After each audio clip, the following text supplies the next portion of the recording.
Today on Talk About Your Community, my guest Chris Catania and I are going to be talking about why community is no longer optional for your enterprise and why AI just ain't going to cut it. Join us as we have this great discussion today.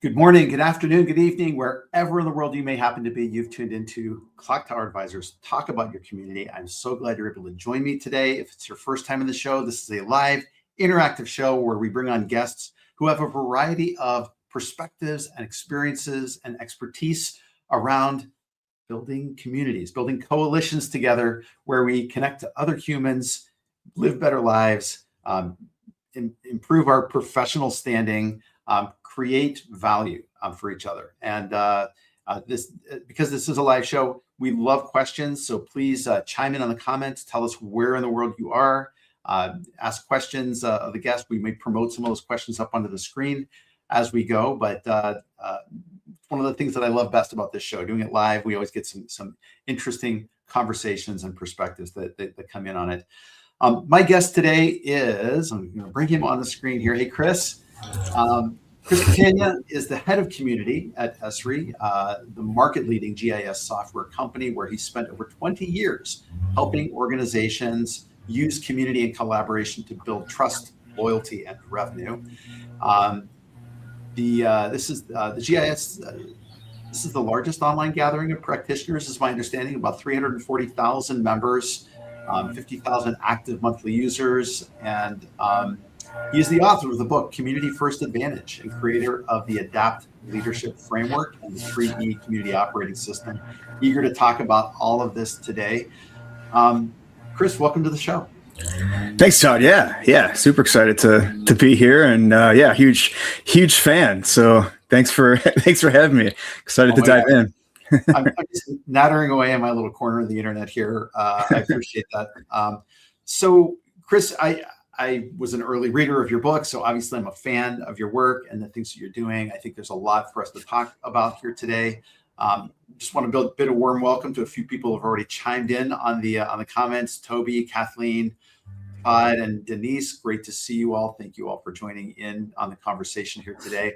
We're going to definitely get into the topic of making a case to executive leadership and being a great storyteller, and you've got a lot packed into this book, and I'm so excited about this. This has been author month for me. I had Josh Zirkle on last week with his book. If you didn't catch that, you can find on YouTube the playback of that, and that was a great conversation. But your book today, I think you talk about this sort of early on in the book, but your experiences with the power of community came before you were an actual community builder. You were a music journalist to begin with, right? Yeah. All goes back to rock and roll. Yeah, live show, live concerts. It's definitely part of my DNA. I still love live music today, but yeah, going back almost 25 years. I was at a concert. I was covering the live music scene in Chicago for about 8 years, and right out of college, I was going to be a journalist, but then this thing called the internet happened, and I was like, well, what am I going to do? So I found my voice. I found my tribe, as they say, and then I had a moment at a series of shows, and one show in particular where I had been dealing with some things with my father, who was sick at the time and eventually passed away. But I was at a show after I visited him in the hospital, and it was an amazing concert that I was at, and I felt a huge sense of connection, belonging. And at that show, I took the focus. I wrote the review. I sent it into the magazine, but then I was like, hey, I want to connect with the fans. I want to understand, like, people to my left, people to my right around us, right? Because if you've ever been at a concert, it's one of the most like tribal places where you connect and feel just a sense of belonging. So from there, I started a concert fan community called Live Fix, and it was my place to really learn, what it means to build community at scale, and really understand, like what it means. And then from there, I had my next epiphany where I was like, wow, I was practicing ad copy writing at a agency in Chicago. And there a lot of brands at the agency started asking like, hey, can we use this thing called social media or this thing online community, like in our, in our strategy? And they were looking around the agency, and I was the only person there that was already like eyeballs deep in this stuff. And then I just was like, oh, this is amazing. But then I realized that a lot of leaders and a lot of businesses like didn't really know how to take that power of online community or just community in general and use it as a business strategy. So I became a student of not only community building, but business and learning how to do that, because I didn't want leaders to miss out on this amazing opportunity. And then I kind of saw like how this was going to turn out. I was like, well, I think this is going to be an important piece of business going forward. So yeah, here we are, 20 some years later. I've worked with a lot of great companies, a lot of great leaders, done it at scale. But yeah, it all goes back to that moment in that concert venue in Chicago. And I think it's a really important piece. Like I talk about that with leaders about like, you have to have, if you're going to scale this across your enterprise, a lot of leaders who do successfully do it, like they have a sense of belonging moment. They have a belief, and that kind of leads into the whole, like, are you going to sustain this kind of thing? So, but yeah, it all goes back to live music. I love that. Yeah, I was going to say, like, there's something that you hit early on in the book, and I kind of called it the if you know moment, and you just alluded to it, which is the executives who get it and who buy into community as part of the enterprise go-to-market, and continue to fund it, are ones who maybe had their own community moment. And that was powerful to me. I think it comes up. I'm reading a manuscript for another author's book right now, and they mentioned a similar kind of moment where somebody realized that, oh, this executive didn't get it. I'm not going to get the backing that I want for this. Yeah. And I know you mentioned a couple of people like Laura Jones, your book, who, because she had a loss of her, I think her son, got like what it meant to be lifted up by the community and supported by that. That was the light bulb moment for her. That's the kind of thing you're talking about, right?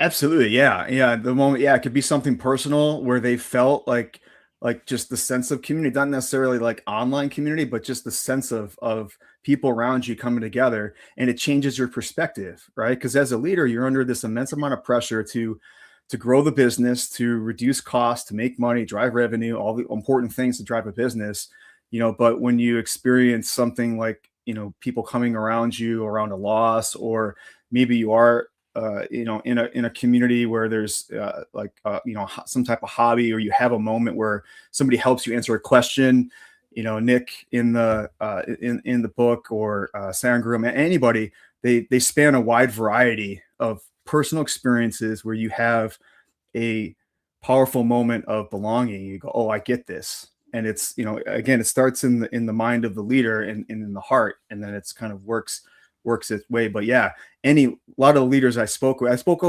interviewed over 100 different leaders, and was looking for a pattern. Like that was part of the hypothesis, because I've encountered that before. You mentioned somebody earlier there that, they don't get the funding, or they're not going to do it because the leader doesn't get it, right. And I was curious, in order for a leader to get it, do they need to have that personal moment of belonging, or is it necessary for that, or do they just need to understand the financial benefits, from the business side? So my learning through writing the book was that it is extremely important, and the companies that really do scale and get it, that leader, at least one leader, in the C-suite or at the executive level, has had a moment that really brings it and go, like, this is important. Trust building is important. Community belonging is important for our business to grow. That's what they see. I do tend to think that they need to have that as well. I know I've over time and working with a lot of different organizations expressed it as you can tell somebody how to avoid a fight, but until they've had a bloody nose, from it themselves, Yeah. maybe doesn't get driven home with it. So like they might, I think a lot of executives understand at a head level what the importance of it could be, and especially if the financial arguments are made in an adroit way.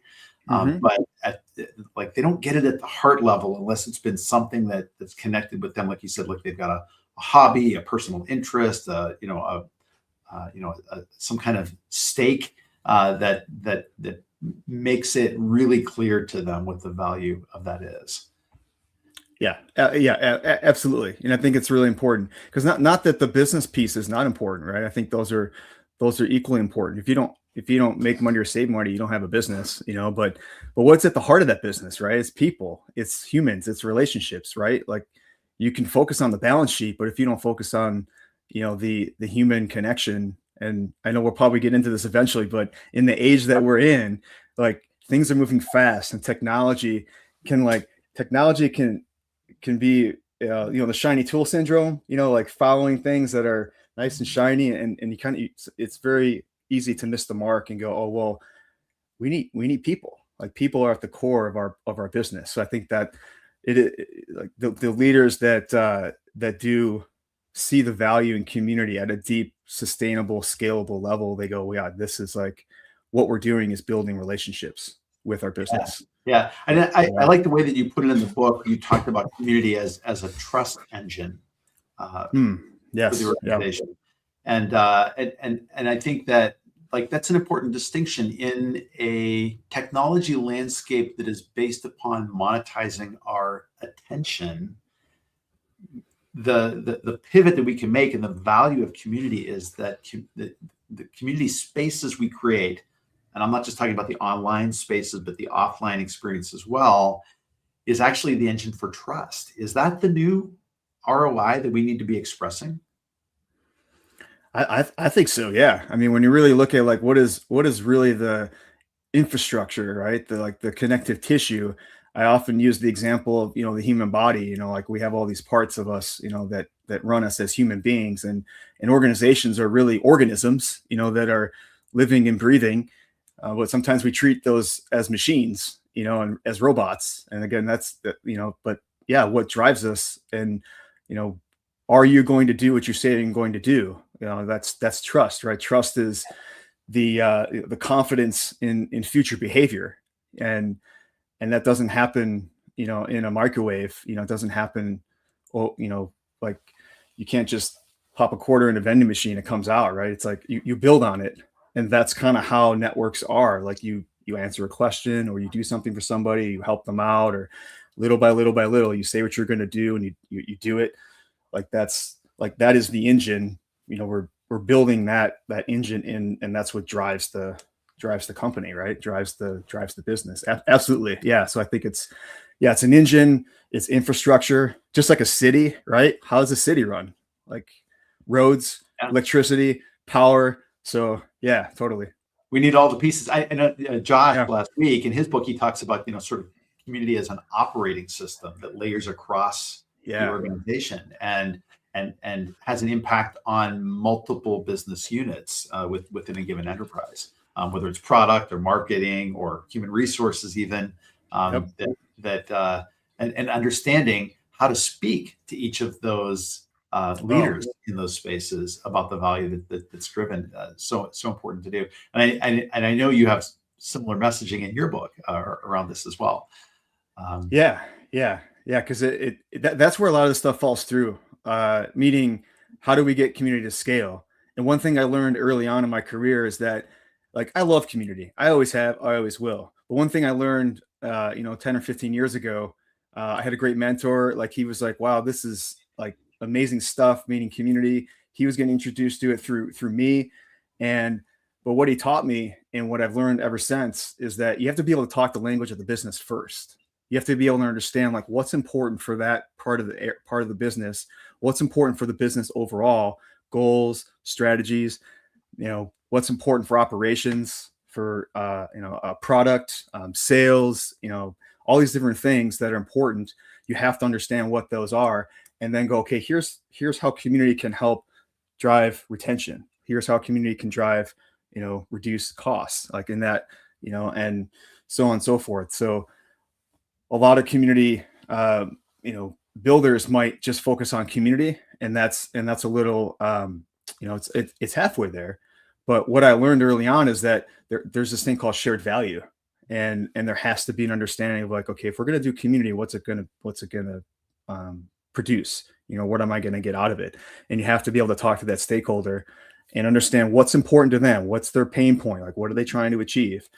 And once I understood that, then like it was, it's not easy, but it's easier, to then work through that. And that's the essential. I have this thing called the 3E operating system.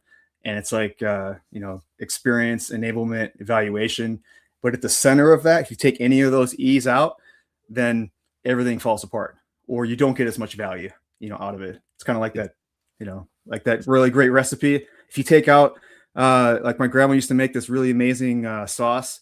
And I was like, how do you make the sauce taste so good? And she said, well, I can't tell you. I'll have to kill you if I tell you. But she eventually told me. But it was this like secret ingredient. It's just like blend of oregano. And she did it one time. She took it out, and I was like, it doesn't taste as good. She said, because I didn't put that oregano in there, and there was like some other like kind of like cinnamon stuff that she was using in the sauce. But I was like, oh well, if you take any of the E's out of that ingredients, like you don't get shared value. So I was like, okay, I'm gonna use grandma's recipe analogy, and it plays true. And that's where I looked at like 50 different companies when I was writing the book, and I wanted to understand, and they all have a version of the 3 E's at work successfully. So my grandma knew how to make spaghetti sauce, and she probably could build community at an enterprise company maybe too, because I love it, man. That's a great. She understands. Yeah, a lot of the ways that you talk about community in the book have to do with food, and I like one of your things that you said, and there was like one of the most quotable things was, you can't microwave community. You want to talk a little bit about that? Yeah, because I think a lot of us who build community often get asked like, hey, can this thing show ROI in 6 months? Like, hey, can we, and if it doesn't, we're going to shut it down, or even a year. Like, is this thing community? You want to try with that? Wait. Yeah. And then I go, well, like I have 2 kids, and, they all walked at different places, right? At different times. And if a baby doesn't walk in, 3 or 4 months, or 10 or whatever it is, right? Doesn't start talking or whatever, you're going to get rid of the baby? And the leader go, oh no, probably not. Well, community is the same thing, but like I was thinking of food, and I was going to be a chef at one point, and I've had the pleasure of working in restaurants, and I've had the necessity of microwaving food. And what happens when you microwave food, right? It's kind of like, sometimes it's not right. It's not cooked right. And, it'll do the job, but it's not evenly cooked. Sometimes it's cold in the middle. It's like all this kind of stuff. But when you go to a nice restaurant, because when you microwave community instead of having a fine meal, then it's not, it's not the same. And I love going to a good restaurant where you might sit there for a little bit, but you're going to have an amazing meal in front of you. And that chef spent years perfecting that, that meal, and it's there, and you're having this, this experience with the food, with the people at the table, the conversations, and like that. And that all took time, and you can't just take a community, put it into a microwave, pop it in there for 90 seconds and come out. So, but I was giving a talk one time, and I got really emotional about it. And that phrase kind of came out, because I was like, we can't do this. You can't microwave community. It's like a fine meal. So it came out when I was giving I think it was like a keynote or something one time, or I was with a group of executives, and I really spoke from my stomach, but I think also from the heart on that one. I'm sure you get their attention with it too. I'd like to lean into this a little bit, because this is I think this is coming at a time where We're seeing across the board adoption of AI tools within the enterprise. Like many organizations are going through a digital transformation, trying to adopt AI for better or for worse. There's talk of it being sort of an AI bubble that's coming about, but this whole idea of AI and even an implied threat to community that is AI like the new microwave oven that's coming out here, and should I worry about going to a fine restaurant and having an AI robot preparing my meal for me? Like, it can't taste the food, so how can it actually be something that provides something that helps humans?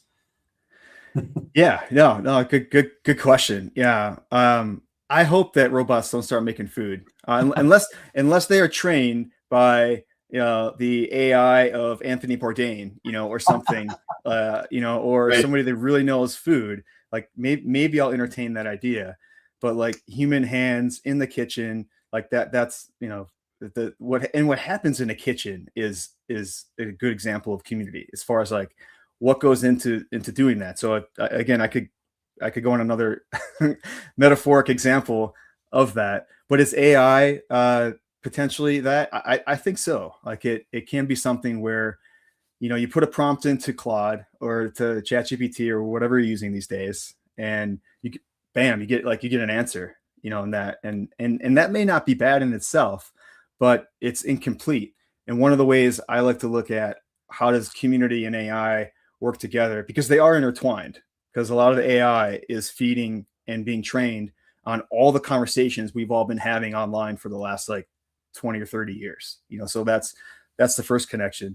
But like the point that you were making is that I like to see community as a counterbalance to it in some aspects, because I love AI in a sense that yes, it is extremely helpful, and if it's used right and you know how to use it, like it'll give you the answers that you need, but you should check it first, obviously, in that sense.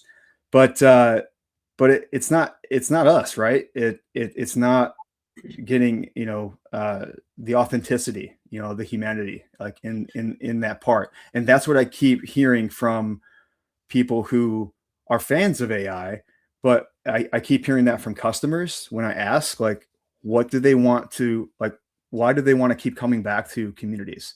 Because they know it's a real person with that. But I'm not on one side, and over here, I'm more, I would say I'm more in the middle, because I do believe, and I don't know if we'll get into it in this conversation, but I think using AI correctly in online communities can be very efficient, because there are pieces of the online community experience that I believe have been broken for many years that AI can help fix and add value to the community experience. But I think community in of itself, humans connecting with humans, getting answers, feeling authentic, feeling human, I think that's it's a counterbalance in that sense. I think that this is a time where it's more important than ever that we as community practitioners are able to articulate that complex relationship between AI and community building. I was listening to Cory Doctorow has been doing a couple of interviews in the last couple of days that have shown up.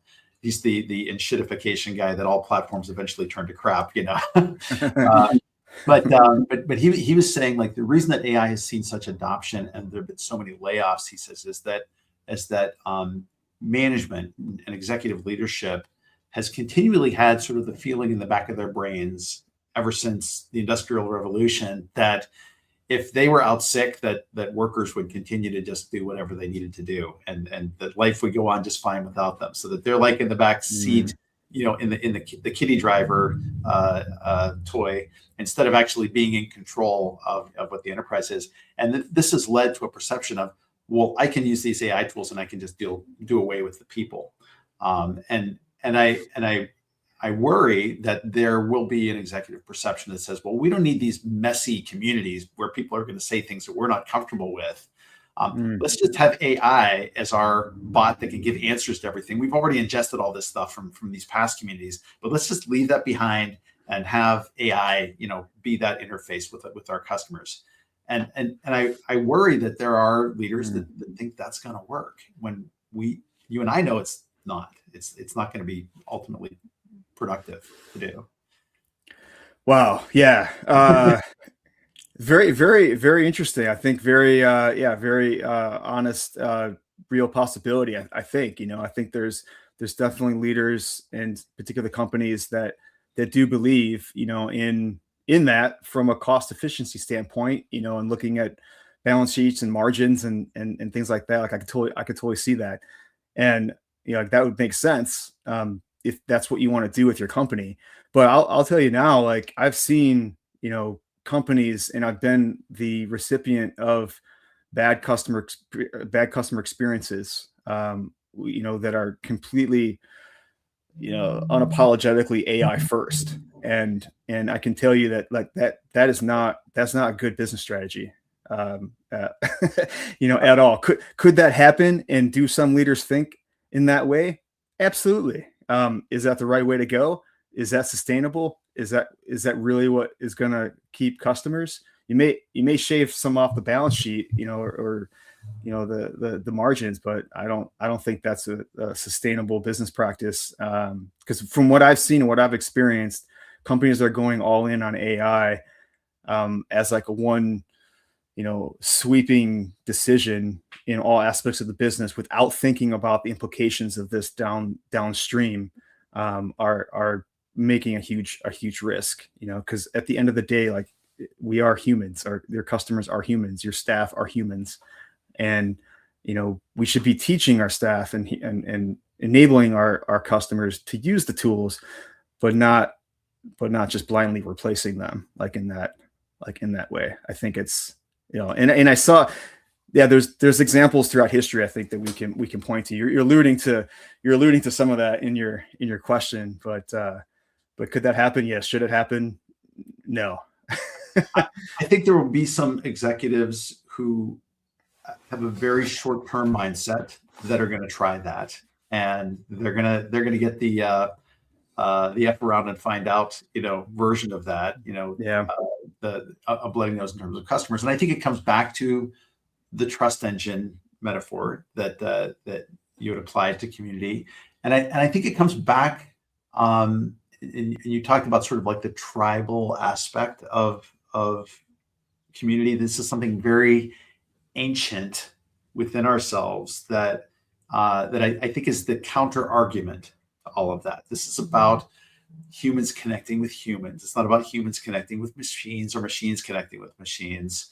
It's one of the reasons I really like that you have some conversations with Dr. Paul Zak through that on the neuroscience of things. Do you want to talk a little bit about how did you meet him, and how did that conversation play out?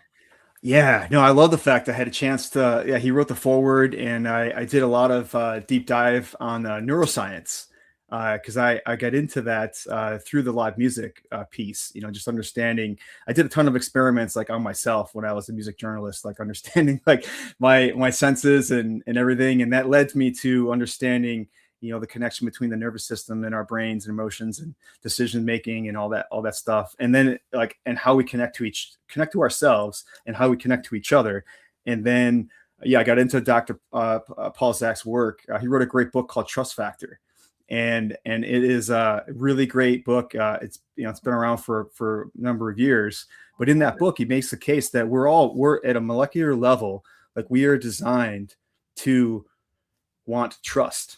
And when we do, there's actually like at our molecular level within us, like in our blood that's running through our veins right now, is designed, as you and I are looking at each other in our eyes, like oxytocin gets released and like that develops trust. There's all these ways that our bodies are specifically designed to create, build, and deepen trust. And I actually, when I was writing the book and when I was doing kind of different experiments, I used one of his devices called the 6 app, and I tracked myself because I wanted to know, like, when I go into an online community and I don't know anybody and I'm trying to solve a problem and I post something in there and maybe I wait for a little bit, I get an answer, like, does that increase the level of trust? Like, does that increase my oxytocin? Does it increase, all these things that build trust?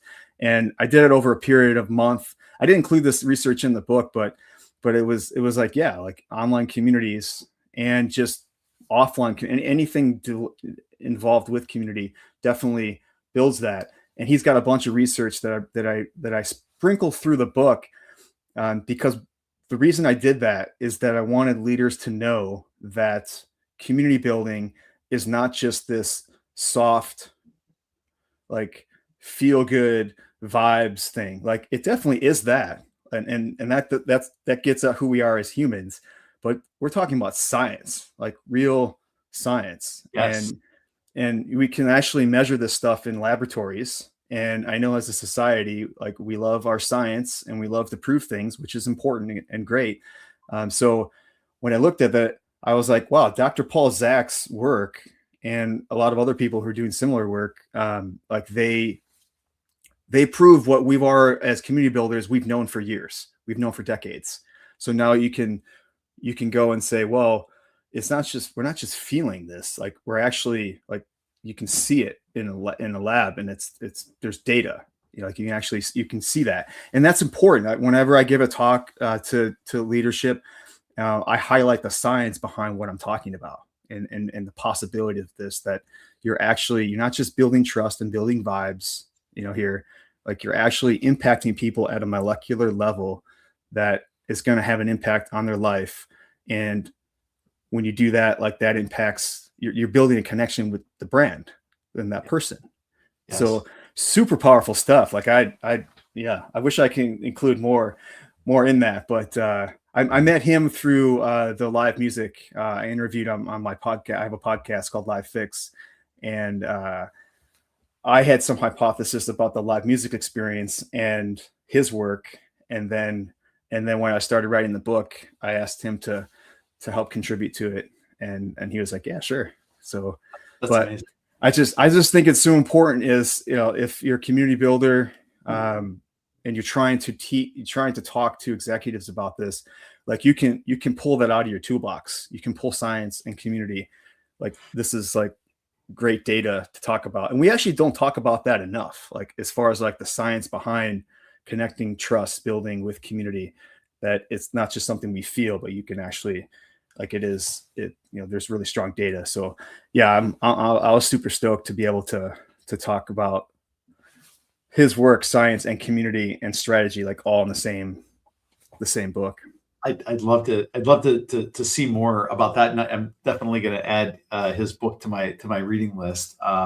Maybe we could get him on the show with you again at some point. That'd be awesome. Yeah, he's great. Yeah, he's what he's doing. Yeah, it's you can look him up. He's done a bunch of TED Talks, and he's really great. And he's done a lot of great work with communities, like internal, showing, like, how trust, and he calls it the moral molecule. It's another book that he wrote, but essentially, like, it is this molecular thing that impacts culture, and why building trust within an employee culture is important. And like, he's advised movies, and how when you have this deep connection, you're what he calls immersed. So, like, when you're watching your favorite movie, yes, or you're listening to your favorite rock song, like, there's something in that is triggering your brain, your blood, your molecules.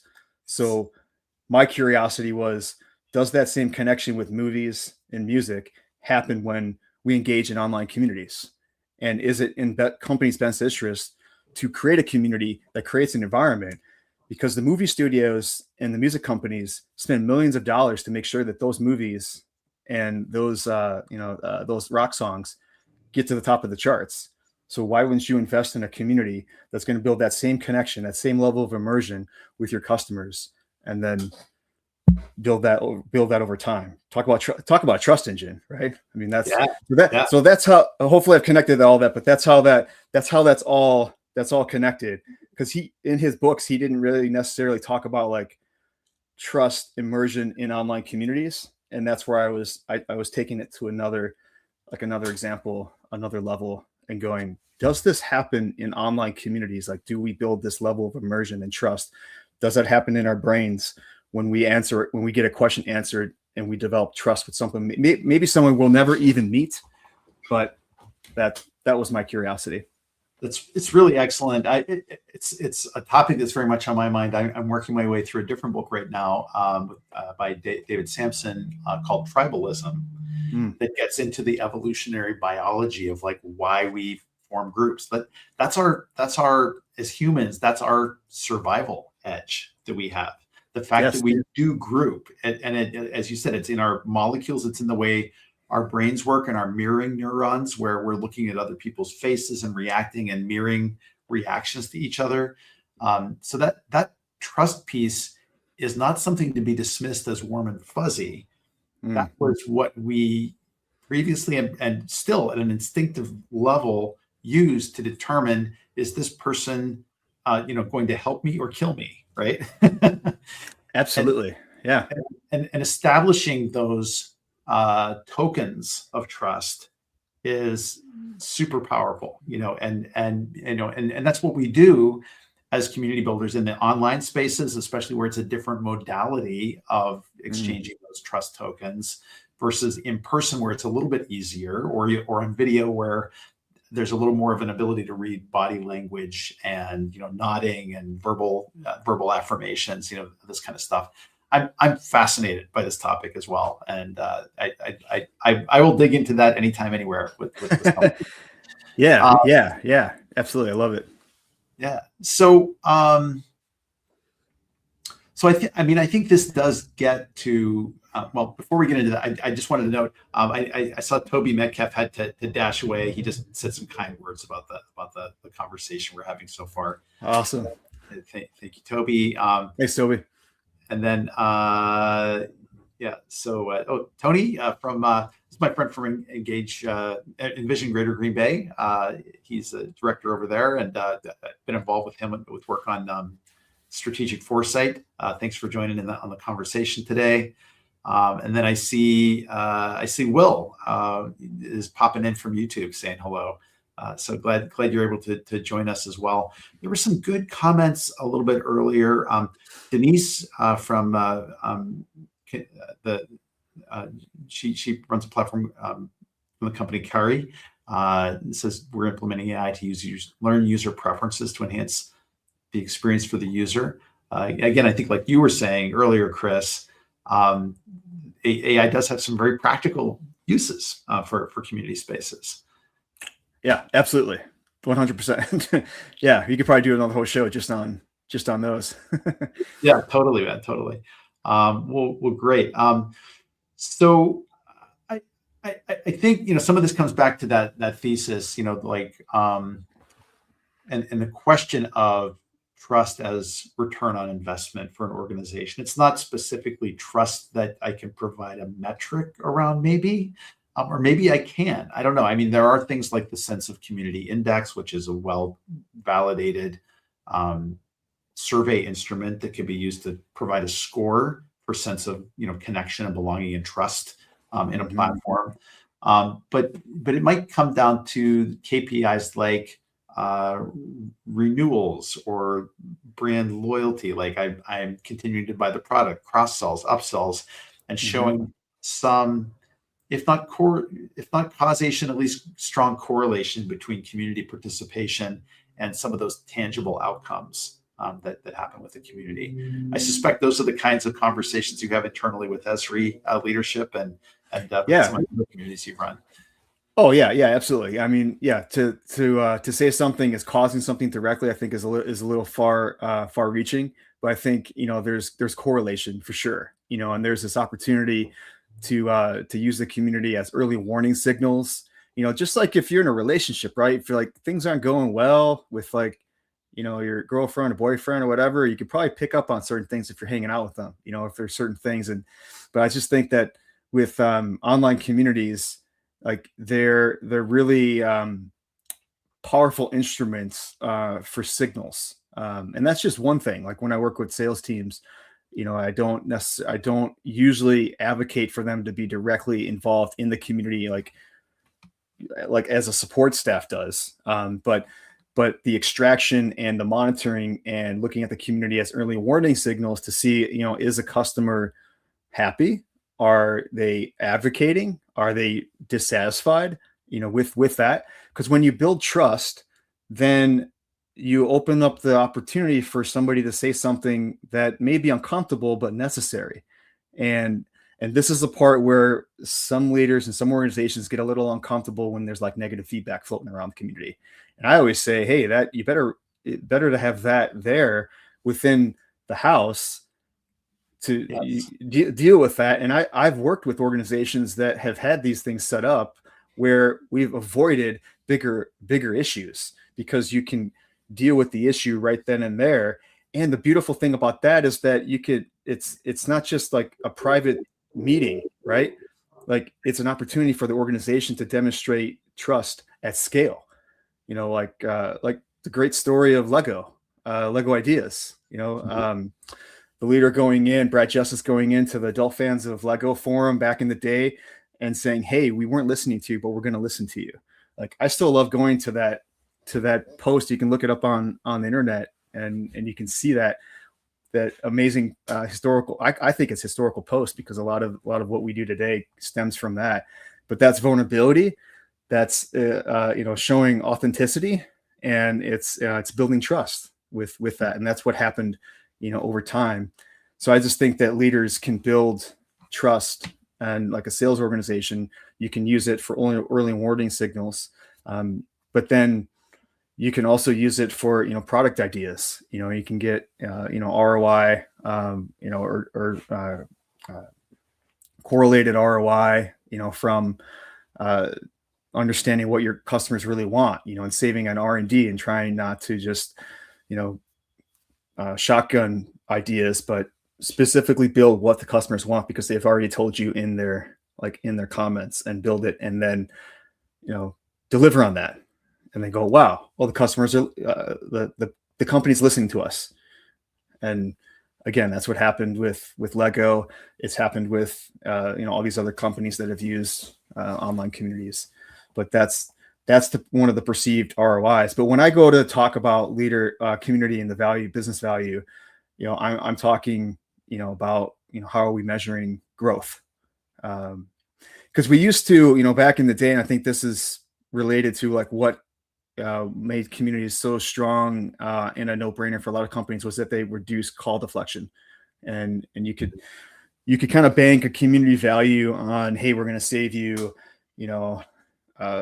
some companies made millions of dollars in support call deflection, right? And I think that was good in the past, but where we're headed to now, because of AI, because of all these different things, you can't just bank the value of an online community on support call deflection. Like, you have to be able to go and say, well, how is the community now driving growth, and how is it driving renewals? How is it driving expansion? How is it driving advocacy, brand, all these different things? And there are models for all these things now. We have those. I didn't have a lot of those when I was doing this 20 years ago, but now there's models, things like that. But you can't just say community is good for cost reduction anymore. Like, I would not advise leaders or any community builders to just put all your chips on that, even though a lot of us did do that.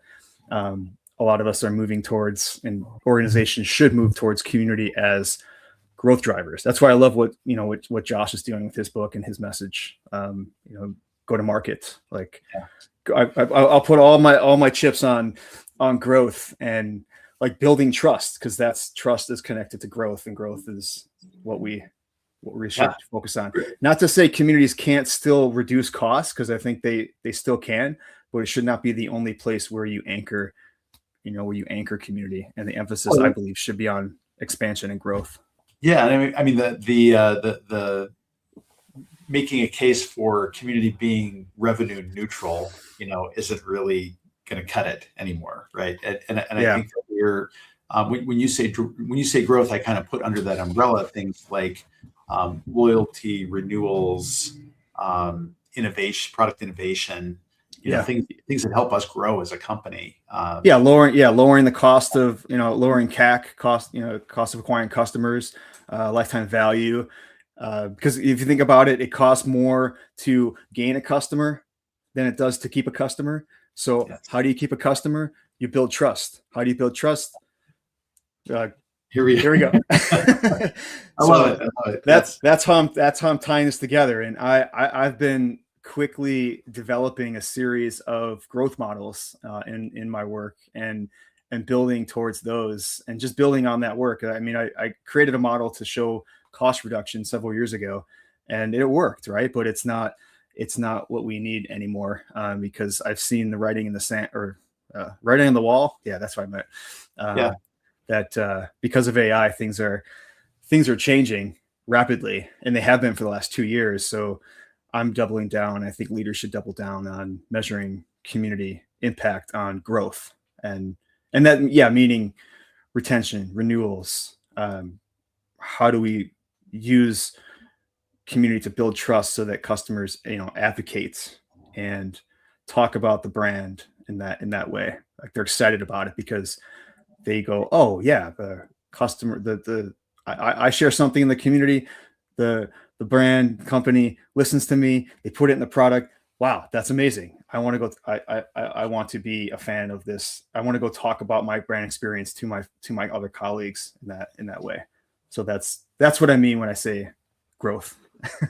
Awesome. Exciting. Awesome. I think this is exciting times. Well, I do too. I think this is the best time to be a community builder and doing the work that we do, because this is I think a singularity that we've been homing in on for quite some time in the business world.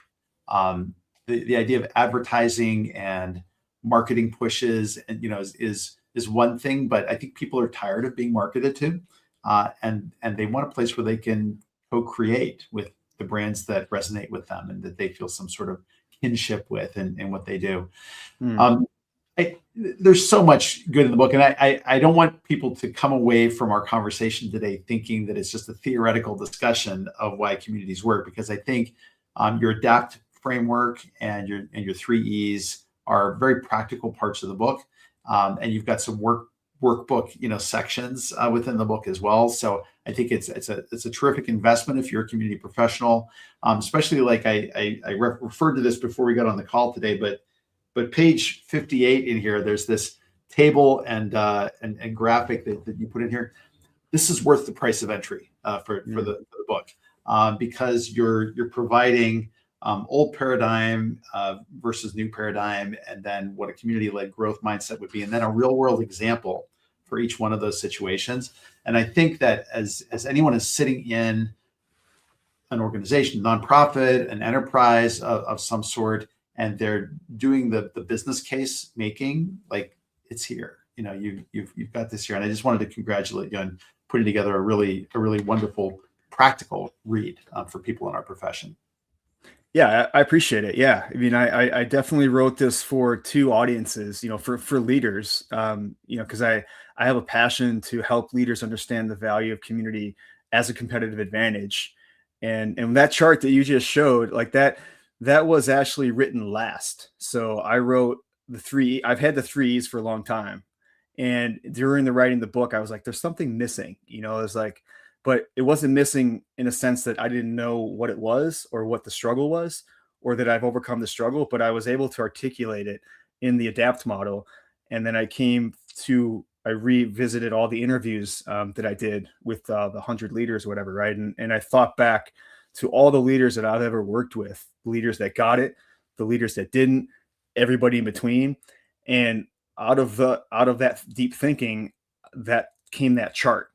And I was like, well, the leaders that don't get it, or maybe don't want to get it, they're not ready for it, like they're in that old paradigm, control, top down, industrial revolution, kind of thinking in that way. And then the leaders that do get it, their growth mindset, they are what I call community led growth mindset, meaning they're open for that. They're able to go, I can think about community, and I can include other people in the thinking, and I can think networks, instead of hierarchies. You wrote that great article a few days ago, about the hierarchies and networks, like good stuff, man. Like that's exactly. But that chart is all about that, and it's like this new paradigm. And I believe the companies that are going to implement AI in the correct way, they're thinking community and AI together, right? They're not thinking like one or the other. It's both together. Like that's my thought on that, and the leaders who are going to be able to, take advantage of the community first mindset are the ones that are willing to engage their customers and want to build that trust. Because that was that other chart at the top there, because I wanted leaders to know what are they going to get out of this? Like, what can they actually do, right? And what legacy do they want to leave with their company? And so I often say, and I've said this in a lot of when I guide and coach leaders, I say, well, when you begin to adapt the community-led mindset, you change yourself, you change how you think, your mind, then you change your organization, your teams, then you can change your market. And, we know how that happens. Some amazing things can happen in that. Then you change the world. So there is a large scale societal potential impact. And I've seen it. Like, you could see it in these companies that are led by leaders who believe in the power of community, and they've gone forth. Again, a lot of people talk about Lego, and there's a lot of great examples of other great companies and leaders who are going forward. But I'm glad that part resonated with you, because it was a big part. Like, I spent a lot of time thinking about that, because that was one of the things where I wanted leaders to be able to think through that. And then at the same time, I wanted community builders to see the book as an opportunity to understand how leaders think, or how they could be thinking, and have a manual and a guide to enter into these executive conversations, and essentially save the time that I took to understand that. Because that's what I love. When I read a book, I'm trying to compress that person's life and their learnings into a week or 2 weeks. And I go, wow, okay, well, how can I help a community builder? And how can I help a leader take advantage of this stuff quickly? I go, well, here's the ADAPT model, and here's the 3E model. Like, here's how you use community. So it all goes back to those models. I'm glad you resonated with that. I definitely did, and I think I mean, it's one of the strengths of both yours and Josh's books that they are mindful and inclusive of a executive audience, that we are trying to communicate what this is to them in terms that are going to make sense to the worlds in which they live, and all of that. So I appreciate that. I think I wanted to say Todd Jones loved that you used the word legacy in that last conversation there. Todd, great to see you as always, man. A lot of great people participating and offering thoughts in the comments. Hey, before we get going here, I know you mentioned you had some thoughts about a giveaway of some sort. You want to talk about what's available to folks who are on the stream today? Yeah, absolutely. Yeah, no, I love it. I like we've been saying, and I appreciate what you're showing parts of the book here on the chat. But yeah, I wanted the opportunity for people to experience and dive in. So yeah, I'm going to offer a collection of signed books, 5 signed books, and then I think we got about 25 or 30 ebooks, because I haven't, or I'm sorry, audiobooks. So I did record an audiobook, and if you want me in your ear for 8 hours, I've been told it's enjoyable. So that's an opportunity. But I want to offer the signed books to those on live on the chat here in the session, and then also free downloads of the audiobook so that you could have that as well. So yeah, that's really, really generous. And for anybody that just wants to go out and buy the book and support you in that, they can visit chriscatania.co to buy the book. And I definitely appreciate your generosity for that. So anyone who's interested in getting the book, who's on the chat here today, if you would either message me or Chris directly with your address, and he'll send a hard copy book to the first 5 folks who respond back, and then everybody up to I think you said 20 or something like that, people could get a copy of the audiobook as a result of this. So even if you're catching this on the replay and you want a copy of this, you should still message us, and we can try to get you a copy of the book. So absolutely, we'll take care of you. Definitely. Yeah, it's a good read. I strongly encourage everybody to check it out. The community practice, the community profession is alive and thriving thanks to thought leaders like you and the work that you're doing in our space, Chris. Thank you. You're appreciated. Your leadership and your inspiration is going to be helping a lot of people. So thanks for writing the book, man. Oh, I appreciate it. Thanks for the time. It was an amazing conversation, and you keep up the great work too, Todd. You don't downplay what you're doing too. It's awesome. I think you're doing a great work. Love what you do.